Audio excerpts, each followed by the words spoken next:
Happy Valentine's Day.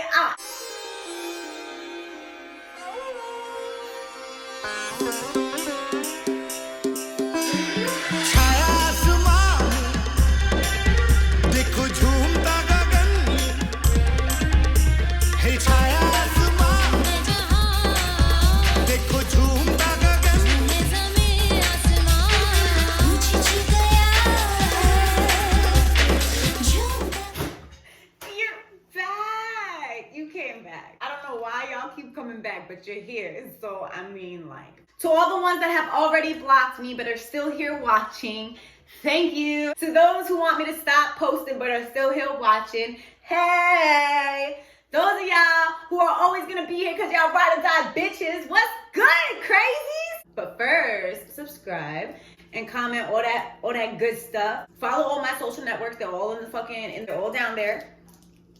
I've been trying to open this for like 10 minutes.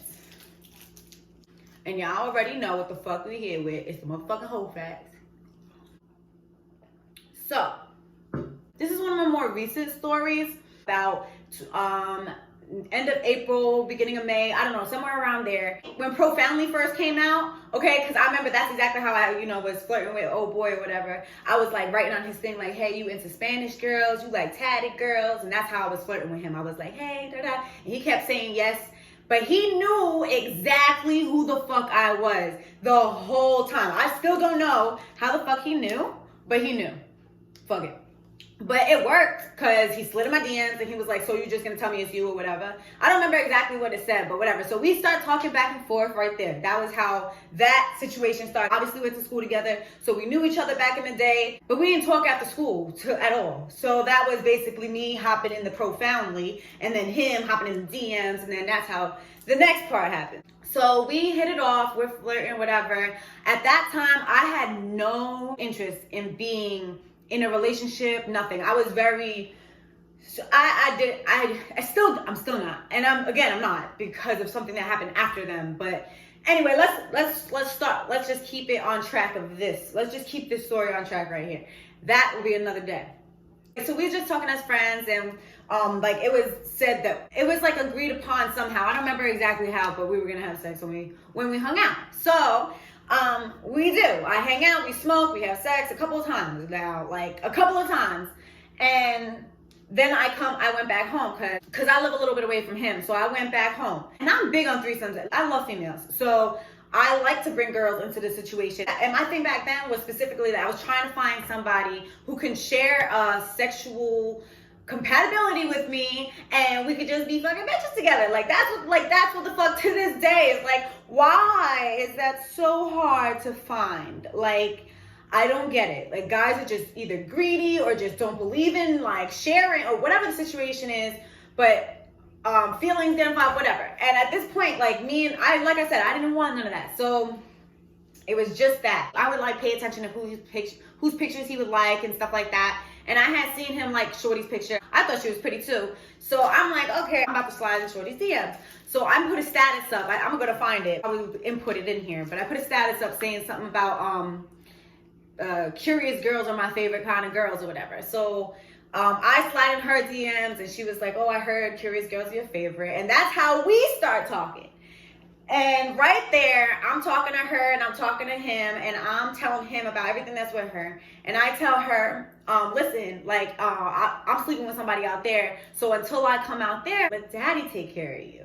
And she was all for shit. She was down, okay? Let's just say she was down, just the same way we were. But she didn't know who he was, like from a hole in the wall. Like, she literally pulls up, doesn't know his name, nothing. But that's beside the point. Like, it is what it is. So once I pulled up, we have a threesome. Bro, I've had 4 threesomes in my entire life. That was the worst threesome I've ever had. And I'm not saying that because I feel some type of way, because I don't feel no type of way, and I didn't feel no type of way. But I'm getting to that. I'm going to explain that. We had the threesome in my truck, first of all. I have a 3-row Ford. So put the seats down, rolled a bunch up, had music on, and it was kind of cool. That part was cool. I remember even my dad ended up coming home from work, coming to my truck and knocking on the window, and we had just finished. So we were dressed, and I was, but the shit was baked out, and I opened the door. I'm like, hey, yeah, everything's okay. He's like, I'm just making sure everything's okay. I just seen some movement over here. I'm like, everything is fine. Thanks, Dad. Love you. Yo, that shit was crazy. Yo, it was like he was like a millisecond away from coming home right while it was all happening. And I had kicked Shorty in the face when she was down there and everything. Like, that night was funny, aside from the part of that they clearly had feelings for each other, and it was awkward as fuck because I was like, okay, I'ma step out. You know what I'm saying? Let me get my nut off and just, you know. And that's literally what I did. Like, I literally just backed the fuck off. It wasn't even the other way around. Like, we backed off of each other, and then she blocked me. He never deleted me off of nothing, but she did. So, like, but you know how girls are. Like, I don't know why, but they, like, have this imaginary feeling like there's some type of reason why we can't like each other now. When, like, I literally didn't give a fuck. Like, we could be friends. Like, we could have been friends. We could have been, like, talking about this right now. Like, I was happy for them. Like, dead ass. I still am. I wrote them both and everything. I was like, I don't know why y'all acting funny, blah, blah, blah, and said I'm happy for y'all. But the way they responded, I was just like, man, you know what I'm saying? Like we was all sucking on the same, you know, I'm not doing this petty shit. Especially when I don't want that man, and I don't want her either. And there ain't no reason for no, like, hostility. Especially, this is somebody that used to be off my nipple, like, liking every single motherfucking post.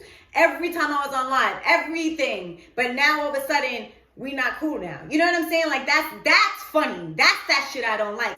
I didn't care, but since everybody wanted me to care so bad, it's like, okay, now I'm gonna say my piece. It was fun while it lasted, you know what I'm saying? But I'm fucking Cupid. I'm too good a person. Someone else I was telling the story to was like, man, fuck them. I hope they both start itching. I was fucking crying. I was like, nah, like, I dead ass wish the happiest and healthiest relationships to everybody. Like, I genuinely mean that. I don't do none of this to be a petty bitch. I'm doing this because this is my life and this is my HoeFAX. And this is something I did. And that's one of my best stories. Like, I'm motherfucking Cupid, bitch. Are you fucking kidding me? I'm gonna tell this story. And this was the best day to give it. So, we had the threesome in my truck, first of all. So put the seats down, rolled a bunch up, and had music on, and it was kind of cool. That part was cool. The vibe was cool to an extent. Like I said, you could feel in the air they had feelings for each other. And they had sex like 1 or 2 times until I get there. So, they're both denying the whole feeling thing. Me and Kevin had talked about it so many times. Like, me and him had talked for a month and a half, probably more than that, every single day, all day long. All day long. From morning to night, we would talk all day long. And, like, he was like, no, there's nothing going on. I'm not looking to have no feelings for nobody. If that was to happen, we're gonna talk about it. I'm gonna come to you first because you did introduce us. Like, just a whole bunch of shit. Turns out they end up together. You can see them subbing each other. So not long after that, both of them stopped talking to me. Jess blocks me on Snap, subs me on Facebook, thinks I'm not realizing anything. I'm like, what the hell is going on? Like, first of all, even if y'all are together, which is crazy as it is because of the simple fact that it's like, all you had to do is tell me because I don't give a fuck. Bitch is Cupid as fuck. That is cool. Like, whatever. Like, y'all hit it off in something that was some whole ass shit. But that's the HoeFAX, bitch. That's the motherfucking HoeFAX. And I'm all for the fucking hoe shit. Y'all already know. So that's the Cupid shit, bitch. That's a whole Cupid bomb.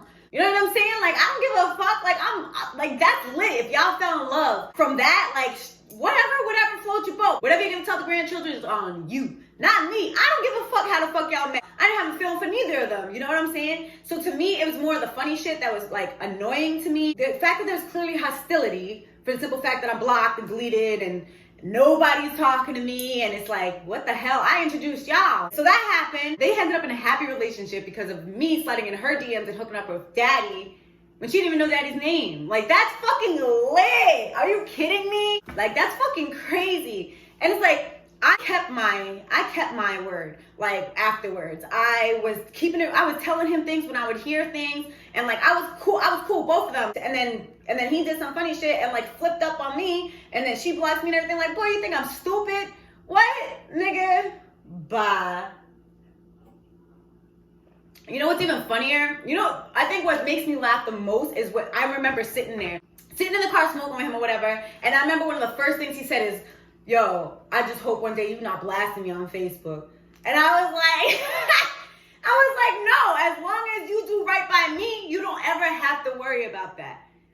So far, every single motherfucker that ended up on this show, there was a reason you ended up on this show. So I don't want to hear shit, man. I don't want to hear nothing. And like I said, if anybody feels some type of way, I'm not fighting over dick I already had or pussy I already had in that case. You know what I'm saying? It's like, if you're mad because it's your business, you shouldn't have made me part of your business. And you shouldn't have did me any type of way. Because, like, I don't give a fuck who ends up with who. Like, I basically got sick towards the end of that whole thing, and they both dead me at the same time as me ending up in the hospital and shit. Like, it was fucking crazy. It was like, yo, y'all want to do some funny shit, be funny, but like, we were all friends. That's the point. You know what I'm saying? Like, that's the point. We were supposed to all be friends. This was just sex. That's all it was.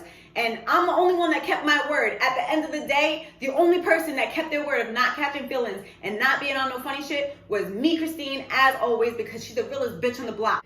That's the fucking HoeFAX, and that's the reality of it. I will always be the realest bitch out here because there ain't no shame in my game. I ain't got nothing to hide. This is literally in like April or May of 2019. So happy Valentine's Day. That's how I became motherfucking Cupid, bitch.